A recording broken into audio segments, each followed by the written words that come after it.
Shout out to TLP Sports Club, baby. BWB. Buff Nation, what up? BWB, my bandwagon buffs. What it is, what it does, and what it's gonna be. It's your man's Harry Duggan. Welcome to the Liberian Perspective. Please do me a favor and smash that subscribe button. Make sure to give me the thumbs up. And don't forget to hit that bell notification so that you can get the videos as soon as I upload it to YouTube. All right, family, I gotta go ahead and get into this video real quick, so that's all the business I got. You know what time it is. Let's work. Guys, a lot of us creators, us college football announcers and YouTubers cannot wait to say this phrase right here. It's game week. That's right. 3 days, 10 hours, 40 minutes and counting until the college football season kicks off. Now, I know a lot of us are football fans and we are here for Deion Sanders, aka Coach Prime, and you want me to get into the news real quick. Come on, guys. I told you that we got to start showing these ladies some love. CU got a lot more than just Coach Prime and Deion Sanders. So real quick, let me give you this story and then I'll get into today's story. Colorado women's soccer team upsets number 14 Michigan State. This one is going to be also by my guy, Tony Casolo. Hey, Tony, what's going on? Upsets are one of the most exciting aspects of college sports, and the Buffalo's women's soccer team delivers CU's first upset of the fall sports season by beating number 14 Michigan State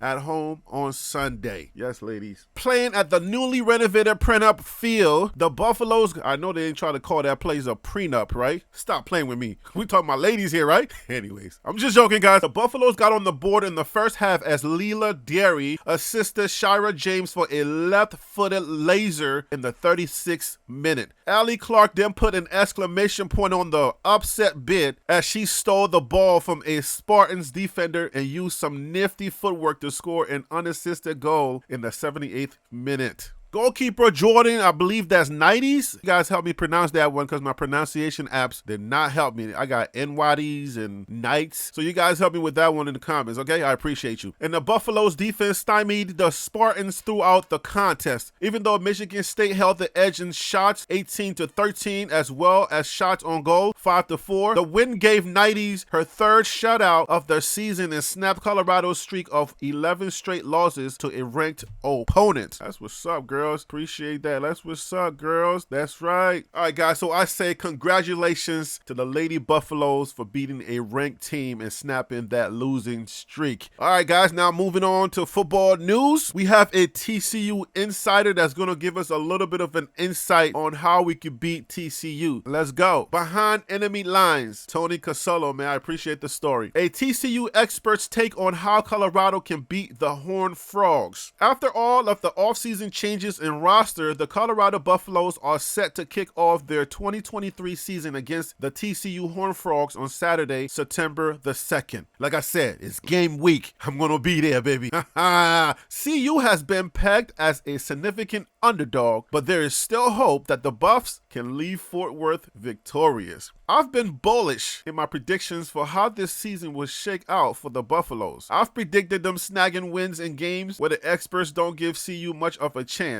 Yes, you have, Tony Casolo, and I did cover that writing that you did. One of those games is the season opener at TCU. Last year, Colorado bottled up TCU's offense in the first half when presumptive 2023 starter Chandler Morris was in the game for the Horned Frogs, who ultimately won 38-13. Put a pin in that. Presumptive starter Chandler Morris. Put a pin in that. I got some commentary that's coming that's going to cover all of that. To get a TCU expert's thoughts on how Colorado can pull off the upset, we went to our friend Anthony North of Frogs O'War. North believes that Colorado can lead M&G Carter Stadium with a win if, and it's a big if. Here we go. Actually, it's not that big of an if. I just added that. It's just something people say. You know what I'm saying? If the Sean Lewis offense creates enough back-breaking, explosive scoring plays from Shador Sanders, Alton McCaskill, and crew that the Horned Frogs get forced out of the game plan. If QB Chandler Morris plays like he did in the first half in Boulder last year, and TCU lets the Buff hang around within striking distance late, Colorado will have enough weapons to take advantage this time. I believe that. This line right here that says Colorado bottled up TCU's offense in the first half when Chandler was in the game. Think about that. Colorado was doing very well. They were hanging around, but then Chandler Morris got hurt. At a certain point in the game, when he got hurt, they brought in Max Duggan. Max Duggan came in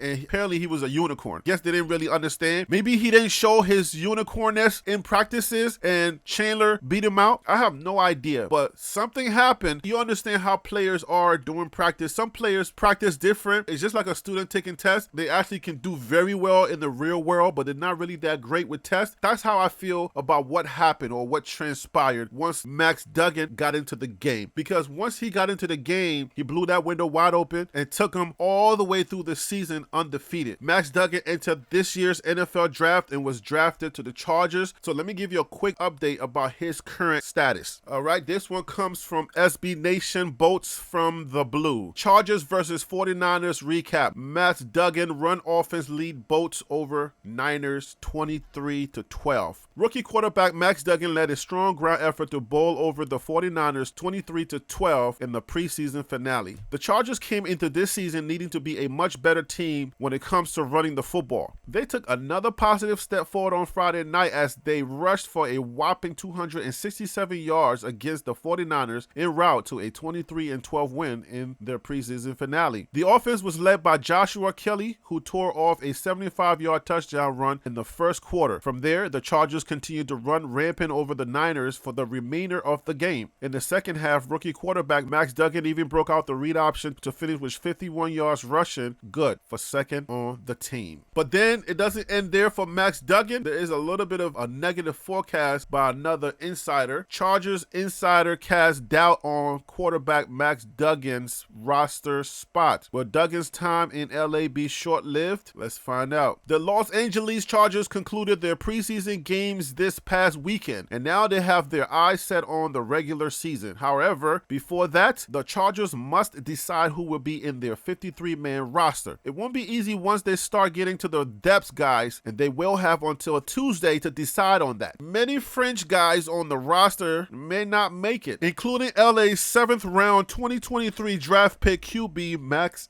Duggan. Duggan hasn't had a ton of opportunities to shine in the preseason due to LA's confidence in backup QB Easton Stick. Because of this, Chargers insider from The Athletic, Daniel Popper, believes Duggan won't crack the roster when the time comes. So that is the information on Duggan. That's the quarterback that replaced Chandler when he got injured. All right, so think about the takeaways. If you are a regular on this channel, I've broken this down several times. Just think about the timeline. Chandler starts the game. The 1-11 guys, they bottle him up. They're stopping him. He can't do nothing. Nothing's happening. And then he gets hurt. Max Duggan comes in, everything changes. That's the timeline. They lose other key players like wide receivers, running backs. I don't know exactly their replacements and how strong their replacements were. They didn't bring in another quarterback. They kept Chandler. He's now going to be the starter. If the 1-11 guys bottled him up, a Coach Prime team, I believe, would do much better than those 1-11 guys did last year. Comprende? You got a better quarterback. You got better wide receivers. Way, way better coaching. You understand what I'm saying? The staff, not just Coach Prime, but the entire staff, all right? A lot more confidence in the locker room. Way more confidence in the locker room. The way that they're going to play, the style of play is going to be different. You know Sean Lewis is coming with it. Sean Lewis is coming with that pain that also gave Georgia, the national champs, gave Georgia a problem. Our chances with TCU is going to be way better